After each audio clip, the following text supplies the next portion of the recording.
Hello everyone, and welcome back to this episode of Regulatory Tuesday. Today I want to talk to you about something else that the state of Oregon is talking about, and it's something that's being bounced around in the Oregon state legislature.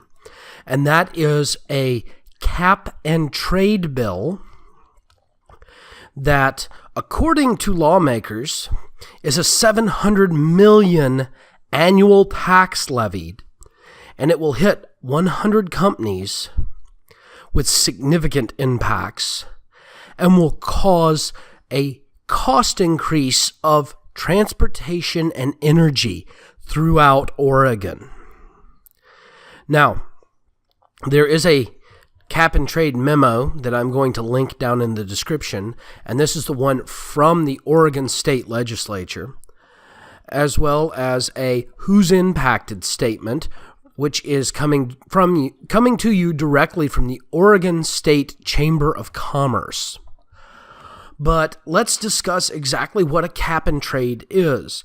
In this instance, it basically is the equivalent of a carbon tax. That's right, the building block of life, carbon, which is in everything you eat, everything you wear. It's in your skin. It's part of what makes up your bones.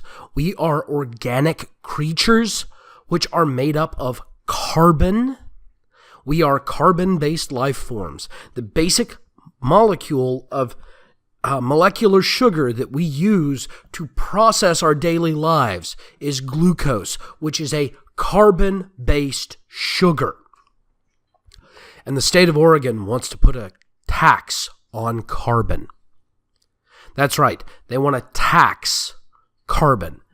And where it's going to be most felt is going to be in your electrical bill, in your heating bill, in your fuel bill to transport yourself to and from work, in the cost of groceries, in the cost of refined goods that have to be shipped into the state because Oregon doesn't really manufacture anything anymore.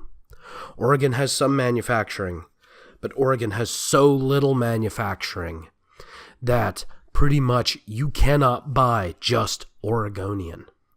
You have to buy from other states and other countries and other nations. That means that everything that you will need, for the most part, is going to be taxed by this cap and trade tax, because it will have to either come in on a ship, which will then have to pay the cap and trade tax to refuel, come in on an aircraft where they will have to pay the cap and trade tax to refuel, or come in on a truck or train where they will have to pay the cap and trade tax to refuel. At which point, that cap and trade tax will have to come out of the public's pocket yet again to pay for it, because the companies will not be able to absorb that tax without significant damage and or shutting them down, at which point they won't be doing business in Oregon anymore. So everything from the soda you buy at Walmart to that expensive dinner at the Brazil Grill and everything in between will go up in costs if they pass this cap and trade tax. And we know this to be true because we can take a look at California. That's right. Commiefornia has a cap and trade tax. Commiefornia has insanely high prices compared to Oregon when you look at mitigating factors. And yet, that is why people are leaving Commiefornia. It almost feels like they're trying to expand the state of Commiefornia and make Oregon an annex of Commiefornia. This is the same thing over again. So let's not fall for it.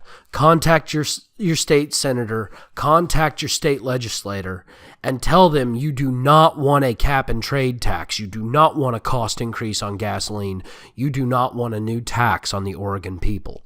Because what they are trying to do is they are trying to hide this as a tax on businesses. And that tax is going to come straight out of the Oregonians' pocket.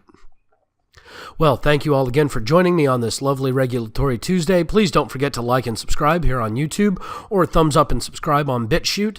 Also, don't be afraid to leave comments down below or ask questions down below. I'll try to answer them the best I can. Also, don't forget the actual memo and impact statement are linked down below from the Oregon Chamber of Commerce.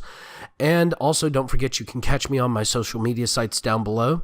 Thank you all again, and have yourselves a lovely day.